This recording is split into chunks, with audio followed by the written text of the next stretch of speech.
La Guinée participe au 9e forum mondial du dialogue public-privé qui va se tenir du 9 au 11 mai 2017 à Tunis. Et il faut noter que c'est la 3e participation de la Guinée à ce genre de rencontre après sa première participation à Francfort en 2014, sa 2e participation à Danemark en 2015 grâce à la volonté du gouvernement guinéen. La particularité de la Guinée à ce forum s'inscrit dans le cadre des échanges des expériences. La 2e particularité, à travers le projet d'appui aux petites et moyennes entreprises, avec l'appui du groupe de la Banque mondiale, récemment a lancé le premier centre d'appui aux petites et moyennes entreprises. C'est un incubateur qui va prendre en compte la promotion des entreprises. Le résultat attendu, c'est la performance du secteur privé guinéen à travers sa plateforme de concertation du secteur privé guinéen, la PCSPG, et qui va favoriser donc le développement des entreprises guinéennes. Depuis des années, l'économie guinéenne a été caractérisée par le manque d'organisation afin d'aider les petites et moyennes entreprises à se prendre en charge. Il a fallu l'avènement de la Troisième République sous l'impulsion du président de la République, le professeur Alpha Condé, pour mettre en place une structure en charge d'organiser le secteur avec le soutien du groupe de la Banque mondiale.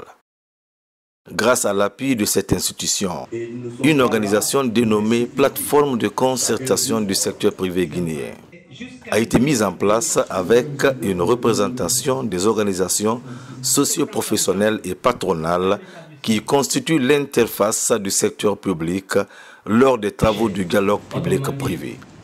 Le processus de dialogue public-privé en Guinée est assuré par le secrétariat du dialogue permanent public-privé à travers l'animation des travaux de Doing Business, du contenu local et des panels mettant en face les secteurs publics et privés autour de la plateforme de dialogue appelée Guinée Business Forum.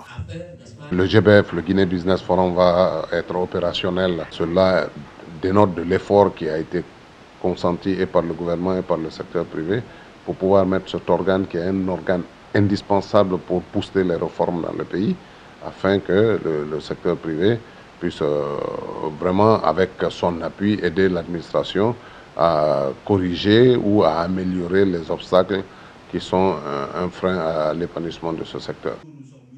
Aujourd'hui, les mécanismes mis en place par le secrétariat permanent du dialogue public-privé, sous la clairvoyance du ministère guinéen de l'Industrie, des PME et de la promotion du secteur privé, et l'APIP, Agence de promotion des investissements privés, a permis la simplification de la création d'entreprises en 112 heures au moins, la facilitation des transferts de propriété par la réduction des taxes sur les transferts de propriété et les frais de notaire y afférents, la réduction des procédures administratives pour l'habitat et la construction, ce qui a aidé plusieurs structures formelles et informelles à mieux se prendre en charge. Depuis le lancement du projet en 2013, le secrétariat du dialogue public-privé a capitalisé de par les activités de sensibilisation, d'animation de la plateforme dialogue public-privé, les réformes qui ont été initiées, au nombre de 21 réformes qui sont publiées officiellement et qui aujourd'hui sont applicables dans l'amélioration du climat des affaires en Guinée.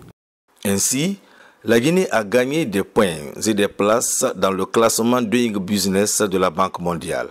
Mieux, par le fruit de plusieurs réformes entreprises ces dernières années, le pays est parvenu à une position jamais atteinte auparavant.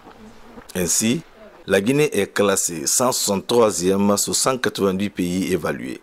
Cependant, si d'importantes réformes ont permis cette avancée inédite du climat des affaires en Guinée, force est de reconnaître que le rapport de 2016 met en relief des efforts supplémentaires à consentir sur certains plans.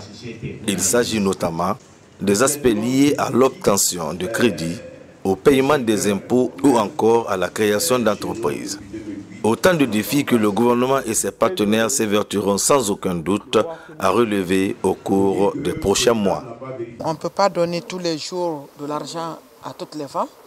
Mais il faut les initier, les encadrer pour qu'elles puissent essayer de développer quelques activités pour pouvoir être autonomes.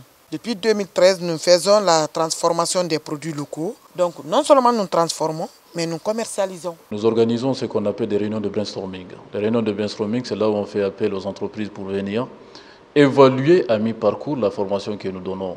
Ça, c'est pour permettre de corriger un peu l'état avant que les jeunes obtiennent leur diplôme. Dans le cadre de l'employabilité des jeunes, plusieurs structures de jeunesse ont bénéficié de l'appui du groupe de la Banque mondiale à travers le projet Booster les compétences pour l'employabilité des jeunes, BOSEJ.